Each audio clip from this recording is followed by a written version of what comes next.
Hi there, I'm Terri Hicklin. I'm the Vice President of The Farm, which is a local nonprofit. It stands for Foothill Arts, Resources, and Media. And we do a lot of things here in the community. I consider us kind of a pop-up nonprofit. We occasionally do interviews with local folks who have something important to tell us, and I'm with somebody today who fits that category very well, and I want to introduce you to Jonathan Collier. Welcome, Jonathan. Thanks for being here with us today. Thank you, Terri. And Jonathan has been doing a lot of things locally for quite some time. He's going to talk to us about what he's been up to, and most importantly, a book that he's written, kind of stepping outside of some of his comfort zone and taking on a new challenge. So let's just get right to it. And Jonathan, tell us a little bit about your background, how long you've been here, what you've been involved in, and we'll morph into then what's new with you, what's happening. Okay. I might start a little bit behind that and You can start wherever you want. Absolutely. So basically, one of the things that probably really shaped my life was growing up in an entrepreneurial family. And in that, it's really interesting because now I do a lot of public speaking, but I grew up with a really severe social anxiety. Extremely shy, never participated. And the funny part was cannabis was a really big medicine for me. That's actually what got me out into the world, got speaking with people, making friends. I was extremely shy again, so that was really different. But with that, the entrepreneurism kind of kicked in, and from the beginning I was a broker, which I hope that doesn't Oops. No, that's You're fine. good. It's You're fine. all safe. I actually mentioned this in the book, so it's not a problem. Times are changing very rapidly. But with that, worked with the family business, went to business school, so I have a really strong business background. And it was really interesting because about 2005, I was escaping that life in a sense, working with the family businesses, doing all those things. And that's when I originally came out to California. And in that, there was this big transition where I began studying a lot of holistic health. Actually went into massage school within Nevada City, and that opened a lot of interesting doors. I was also a philosophy major, but I was a rational philosophy major. Very different from Oxymoron? very different from the Eastern philosophies that I actually started embracing when I came to California. And with that, this school, Phillips School of Massage, really introduced me to a whole new lifestyle, but it also introduced me to whole new people. And in that, I began to meet a lot of the California growers, a lot of the people in this community.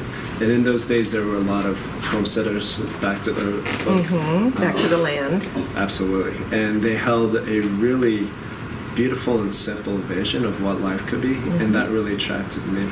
And because of that, I actually stayed here. I was on my way to San Francisco, never made it down the hill, and just really fell in love with the community. Well, it's easy to fall in love with. I've been here over 30 years, and I don't think I'd trade it for anything. There's just so many good people here doing so many wonderful things.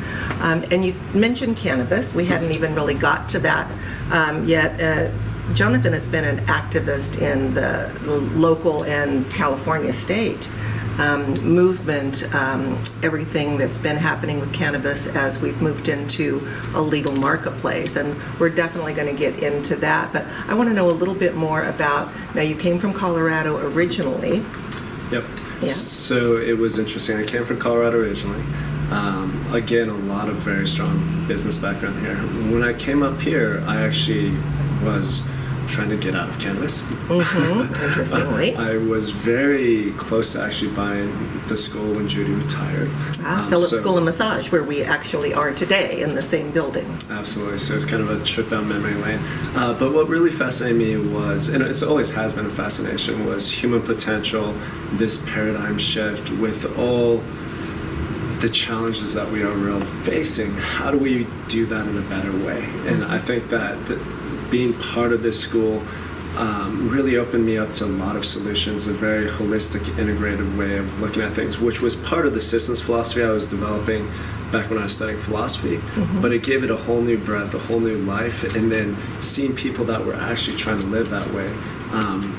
The regenerative agricultural scene.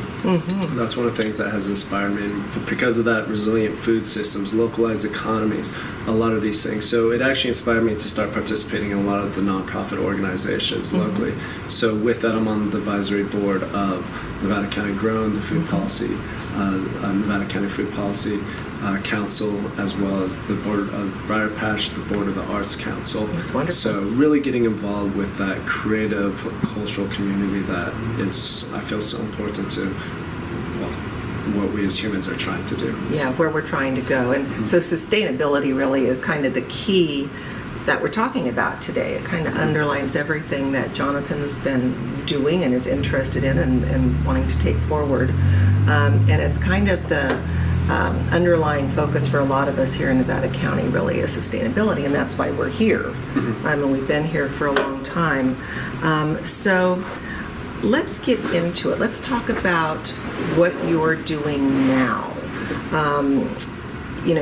You had been working heavily with the Nevada County Cannabis Alliance, and I think you were really one of the founding members of that organization. And for those of us who don't know what that is, or for those of you who may not know what that is, Jonathan, why don't you tell us a little bit about what that is, how and when it got started, and what they're doing now, and then we'll go from there.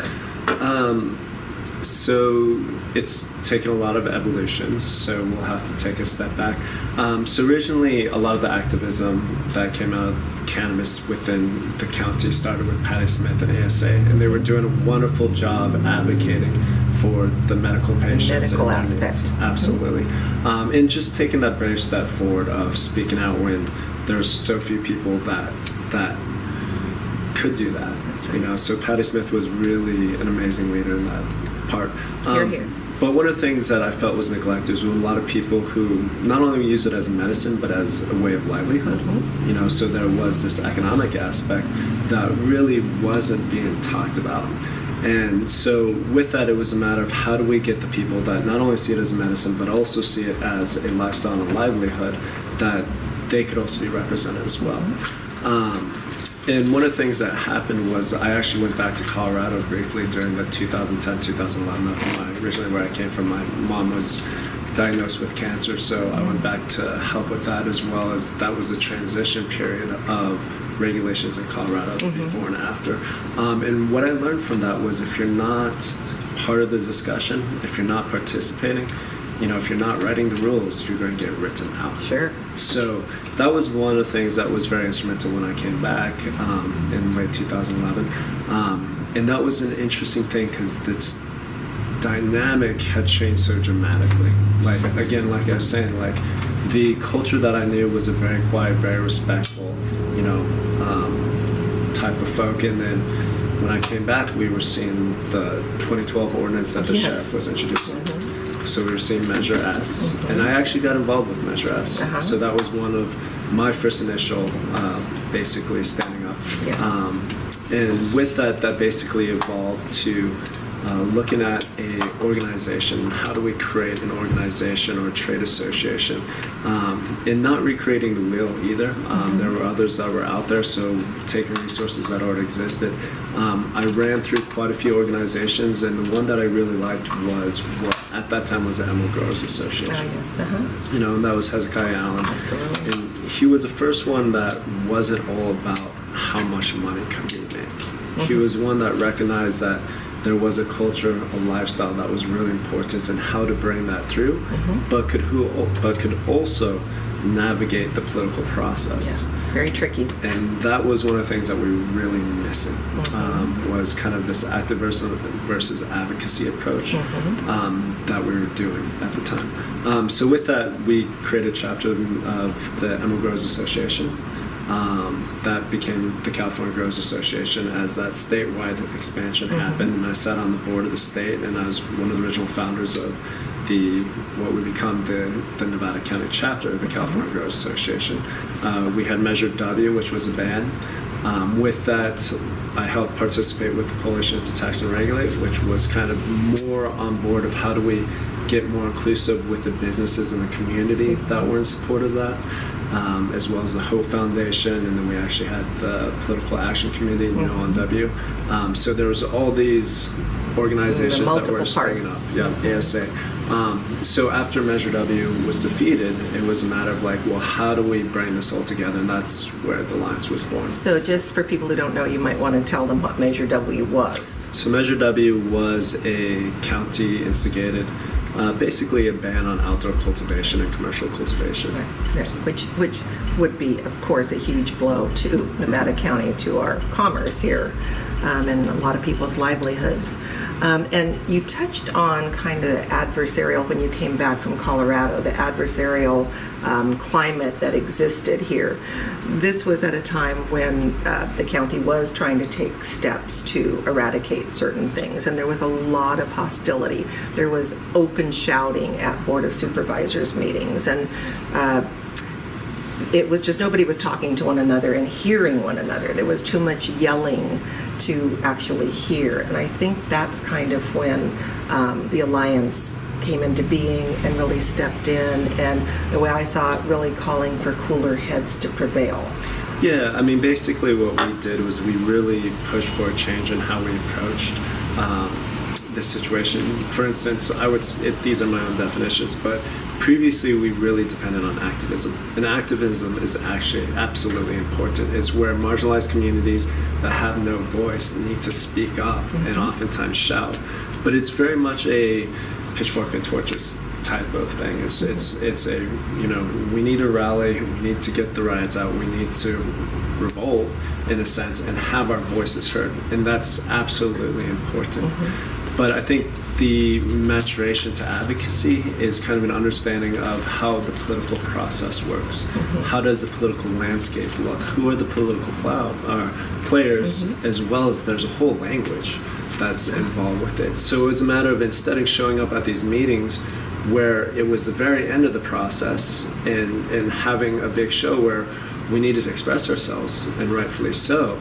It was, how do we get involved with the entire process so that by the time it actually gets to that point, we've already come out with working documents that actually have our input, versus at the very end when it's just the finalized vote on that. So that was kind of our foray into building advocacy, relationships, communication, dialogue, really sitting down with a lot of the community members that were really basically obstacles, opposition, and actually sitting down with them and finding common ground, listening to what they had to say, listening to what their concerns were, understanding their concerns and saying, you know what, we can actually solve these together.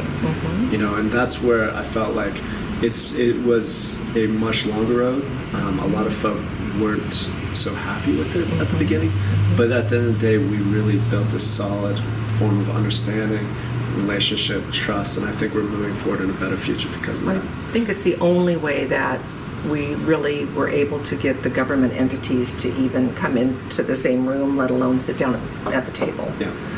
Because it had been so adversarial for so long that there really needed to be, like I said, the cooler heads and people who were doing that due diligence to kind of understand the political process, which isn't something that a lot of folks who are involved in this kind of farming lifestyle really don't want to have to get involved with politics. It's like, I was talking to Jonathan the other day, it's kind of like the artists who aren't good at selling their own artwork. I mean, it's just a different part of your brain. It's like, wait a minute, I'm over here as an artist or a farmer, and I don't want to have to deal with all of this, whatever is going on over here that I don't like to begin with. Absolutely. So it was really necessary for some folks being willing to become informed and learning about the process to make baby steps at first, just baby steps, getting into the same room and having somebody take you seriously. And I think we've come a long way. There's certainly been ups and downs. You also said on the committee, what was the name of the committee that the county put together? The Community Advisory Group. That's the one.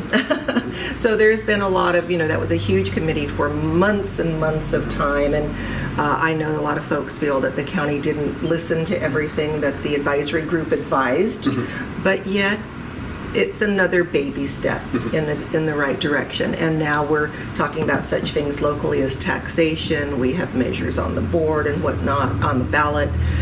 So we'll talk a little bit about things like taxation, but let's talk about now what you're doing currently. You have become an author. So tell us about that, how you've moved from activism to authorship. Yeah, I think, so one of the things is with the successes that we're seeing with our advocacy, and that political aspect in having policies. That was the first step because, I mean, in the end, this is very much a game, and the rules of the game are set forth by regulations, policy, ordinances, and those type of things. So if you can't play, you can't play. It's like, so that's been the basis of the initial effort is like, let's make sure that we can play. But once you're on the field or on the board, there's a matter of actually being able to succeed. And that's one of the things that we kind of lose sight of because it's kind of like climbing a mountain range. It's like you just see that first mountain, you climb that mountain, that obstacle is so in front of you that you don't realize that, when you get to the top of that mountain, there's a whole series of mountains beyond. So as we're clearing this first mountain, it was, well, what's going to be the next issue that we're going to face? And that's going to be how we as small farmers, preserving both a value system and a lifestyle and culture, how are we going to be able to move forward? Because as we know, the marketplace is very competitive. There's very big players that are entering, and I think that was the thing is there was a lot of people that were losing hope, even though we were making success on getting the rules built for us, but to actually get into the marketplace and continue to succeed. So that was kind of the reason why I decided to write a book on business. And you kind of actually hit on it too, because a lot of professions are technically oriented. It's like I remember massage therapy, or whether you're an artist, whether you're a farmer, whether you're a doctor or a mechanic even, they're technical trades. They don't often teach you how to run the business aspect of it. I remember 2 days within the massage school, and it was great, but it was just a barely touch. It's like, and that's where I bring back, the years of growing up in an entrepreneurial family. All we did was talk business. Years of business school, understanding how the corporate structures work, to understanding how those things work. So that was one of the things that I felt we were really lacking was, once the door opens and we can get out on that board or out on that field, how do we succeed as small businesses? So that was the basis of the book. Right, and there are just so many people locally who, their world has been turned completely upside down. It's topsy-turvy, and not only are they angry, so, first you have to go through that emotion of the anger, and then anger and fear, as we know, are closely related. So there's so much fear. It's like, literally, I don't know if I can pay my mortgage or buy groceries, or this world has changed so completely. And so I think part of one of the things that you talk about in your book is how this county, which we've always hoped for here, would become like a craft industry area similar to Napa and the wine industry. Certainly, we all know the product that comes out of here is tops. But how can people get away from the anger and the fear and start to do something positive and move to the next level? Absolutely. And I think that's one of the things is, humans, as we are right now, have a strong resistance to change. We don't like change no matter what it is. So we're seeing a lot of change. And I think that's one of the things that is happening in a sense when I talk to a lot of my friends and folk that are out there, is that in a sense, a lot of the resentment that has built up because of the conflicting relationship is being carried over, even though that's changed. If you took a board of supervisors meeting from January 2016 and you went to this last Tuesday, like it is day and night. It is very day and night. And yet a lot of folk, it's hard for them to keep up with things because it helps reinforce a safe and comfortable position, which to me is a matter of, when I look at business, oftentimes it is just a matter of perspective and attitude. It's like I look at life is attitude. Absolutely. It's like my mom grew up on the streets of Korea. She never spoke proper English in her life. She never had a proper education, and yet she ended up doing very well in business because of her determination and intelligence and how she applied herself. And I think that's the thing is, right now, one of the things that I think is our biggest obstacle is the self-imposed limitations of what we feel happened in the past, and that's blocking us in the future. And it's like, no, that's ourselves. So in the book, it does approach some inner work of like, let's take complete responsibility for where we're at. And when we do that, it's amazing how we can move forward. And a lot of things are changing, and we can succeed. So there is part of the book that is about empowerment and professionalism, because unfortunately, that's one of the things that due to the nature of the business, you know, it's like a lot of the professionalism that you would expect in other businesses, which isn't always there, you know, but it's kind of expected, hasn't been expected in this industry. So it's been really easy to get away with a lot of things because of the nature of the business. It's like, that's not the way it's going to be in the future. We're going to have to show up better than we have, you know. And it was interesting because we had a movie with the co-op, and that was one of the things that came up, is like, you can have the best values in the world, you know, you can have great integrity, but if you can't perform on a level, it doesn't matter. You know, so you have to have both the values and you have to perform. You know, so. Yes. Well, and certainly locally, there's the skill set is, you know, beyond the beyond. So we have that going for us. Yes. But moving into that next phase, or those multiple phases actually, because as we know, government is heavily involved now, and there's pretty much no getting away from that for people who want to be legal and hopefully become licensed in the future. There's a lot of hurdles. And for those same folks, that artistic mentality, farmer mentality, trying to overcome those hurdles is really so overwhelming that it's just like, not only do I not want to do it, I resent having to do it. And once you might get over those feelings, it's where do I begin? Yeah. Where I'd love to be a craft farmer. I would love to have my special strains, you know, become known and valued. But how do I get from there to here in the future? So what can you tell us about that? Yeah, and I think that's one of those exact places where we see those self-imposed limitations. It is daunting, but a lot of that is how we see it.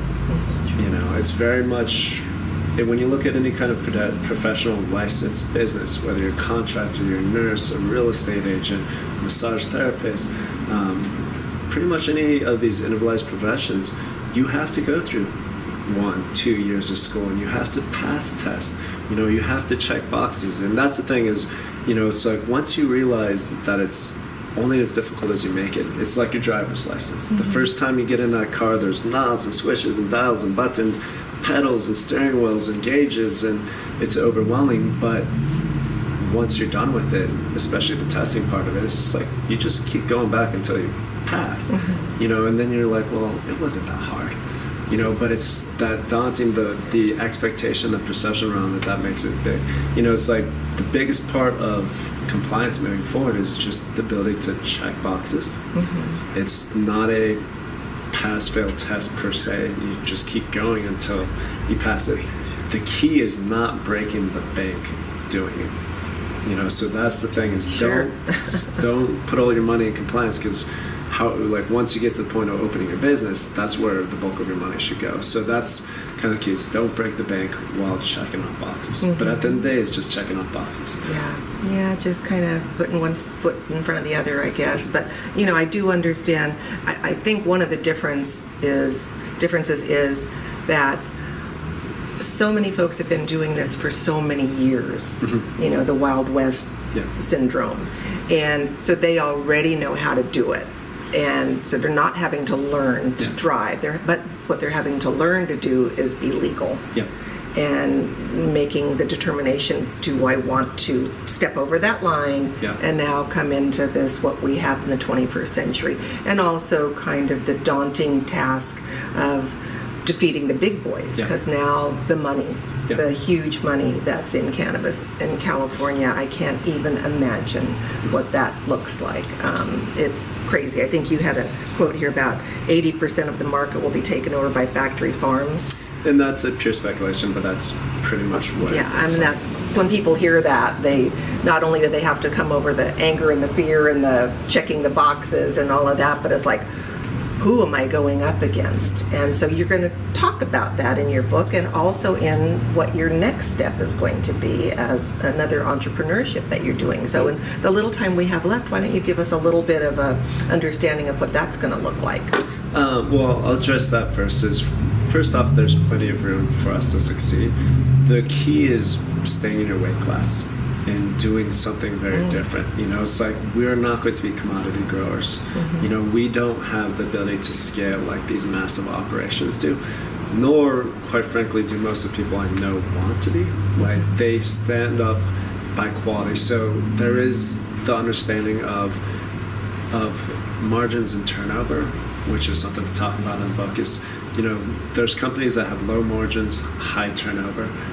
That's the commodity market.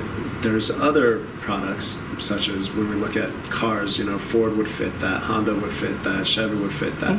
But then you have the Maseratis, the Bentleys that have really high margins, and don't sell that many. Like, we need to be on that side of level. So you mentioned Napa before. So it's, again, Napa culturally, or production-wise, produces very little wine in the California marketplace. Very little wine.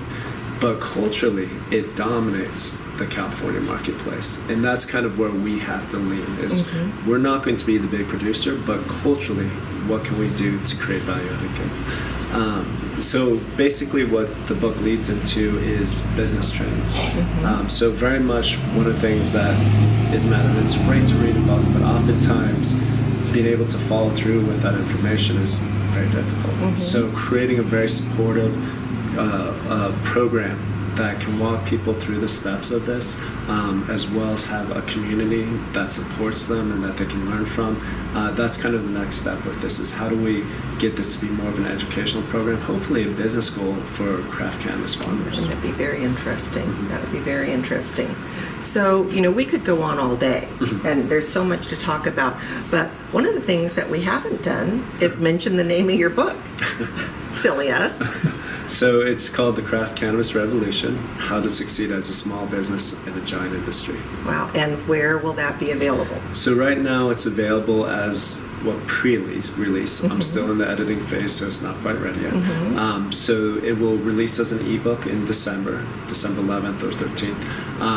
And then the hard copy will come out in early spring, so around March. The Audible version should come out in late summer, early fall, so around September, August. Yeah, so, keep your ears and eyes tuned for that, because I think for a lot of people, this is just, like you say, it's a guide to the next steps.